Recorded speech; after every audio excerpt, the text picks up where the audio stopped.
बहुत समय पहले एक छोटे से गांव में रामू नाम का किसान रहता था। रामू दिन रात मेहनत करता, अपने खेतों में पसीना बहाता, लेकिन हर बार उसकी फसल खराब हो जाती।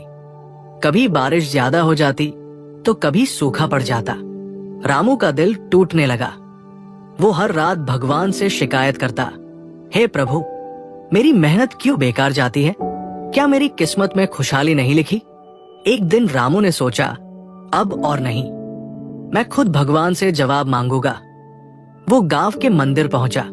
उसने घंटियां बजाई, आंसुओं से भरी आंखों से भगवान से बोला, हे प्रभु, मैं इतना मेहनती हूं, फिर भी मुझे सफलता क्यों नहीं मिलती? आखिर मेरे साथ ऐसा क्यों होता है? भगवान की मूर्ति से एक आवाज आई, रामू, तुम्हारी शिकायत जायज है।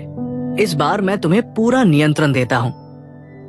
तुम्हारी फसल पर अब मेरा कोई असर नहीं होगा। जो तुम चाहोगे वही होगा। रामू खुशी से झूम उठा। उसने सोचा, अब मैं अपनी फसल को सबसे अच्छी बना दूंगा। ना सूखा होगा, ना ज्यादा बारिश, बस हर चीज परफेक्ट होगी। अब रामू ने अपनी फसल पर पूरा ध्यान दिया। जब वो चाहता बारिश करवा लेता, जब धूप की जरूरत होती तो धूप निकल आती। उसने फसल को न तो तेज धूप में झुलसने दिया और न ही भारी बारिश से गलने दिया। गांव के लोग हैरान थे कि रामू की फसल इतनी हरी भरी और सुंदर क्यों दिख रही है। सभी सोचने लगे कि इस बार रामू की फसल पूरे गांव में सबसे अच्छी होगी। कुछ महीनों बाद फसल कटाई का समय आया। रामू बेहद उत्साहित था। उसने सोचा, इस बार मेरी मेहनत का फल सबसे बेहतर होगा।